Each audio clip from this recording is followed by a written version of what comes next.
Hello everyone, welcome to my YouTube channel. আজ আমার দিদির ফার্স্ট ম্যারেজ অ্যানিভার্সারি, তার জন্যই আমরা বেলুন ফোলাচ্ছি, একটু ডেকোরেশন করা হবে বলে। আমার হাতের নখ বড় থাকার জন্য আমি বেলুনগুলোকে বাঁধতে পারছিলাম না, তাই আমি বেলুনগুলো ফুলিয়ে দিদিকে দিচ্ছিলাম আর দিদি বেঁধে নিচ্ছিল।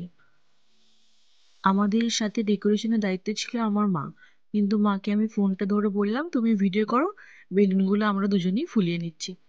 বেলুন ফোলানো প্রায় আমাদের শেষ হয়ে গেল, এবার আমরা ডেকোরেশন শুরু করব। আমি যখন কিছু ভালো কাজ করতে যাই সেটা একবারে ভালো হয় না। এই যে কত সুন্দর ডেকোরেশন করতে গেলাম, ব্যাস গেল এটা খুলে, আবার এটা লাগালাম।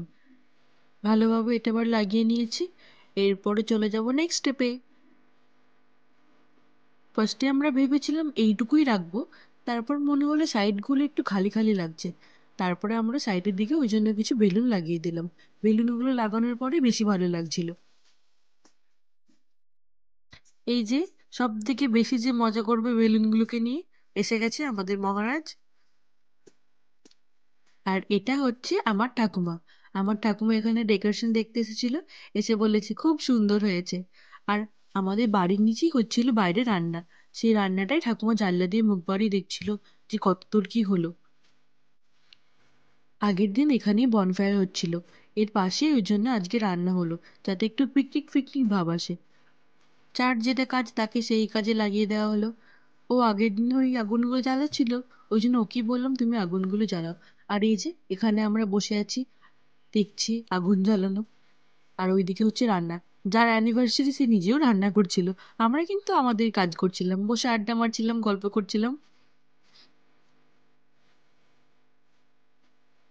আজকের মেনুতে আছে মাটন কষা, রাইস, মিষ্টি।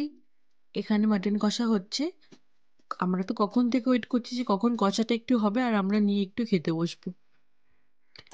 আজকে আমাদের সবারই বাড়ি ঢুকতে অনেকটা দেরি হয়ে গেছে, তাই রান্না বসাতে অনেক দেরি হয়ে গিয়েছিল।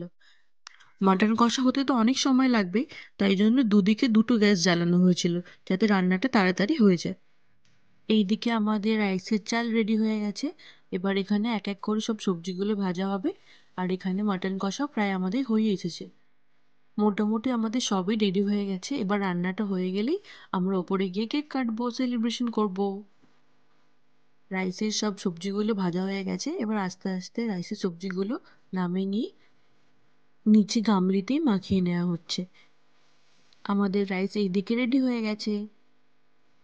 এখানে আমাদের মহারাজের রাগ হয়ে গেছিল, কিন্তু কি কারণে ওর রাগ হয়েছিল আমরা কেউ বুঝতে পারিনি।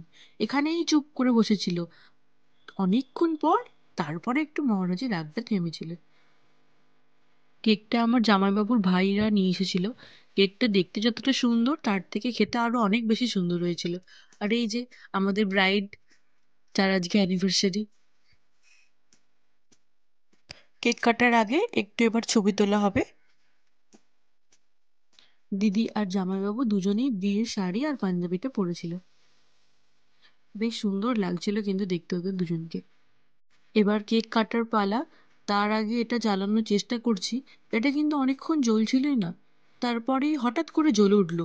ভীষণ ভয় লেগে গেছিলো, দিদিও এখানে ভয় পেয়ে গিয়েছিল, ভাবলো শাড়িটাই বুঝি গেল পুড়ে। কিন্তু না, যাক, পরে কিছু হয়নি। তারপর এখানে আস্তে আস্তে কেক কাটিং করা হয়ে গেল। আজ প্রায় 20 দিন হয়ে গেল আমরা গুজরাট থেকে বাড়ি এসেছি, আবার ফেরার সময় চলে এলো। এই সব সুন্দর সুন্দর মুহূর্তগুলোকে ক্যামেরা বন্দি করে নিয়ে যেতে হবে আবার গুজরাট। আজকের মতো এখানেই টাটা, দেখা হবে পরের আরেকটি ভিডিওতে। Please subscribe this channel, like, share and comment this video. Thank you.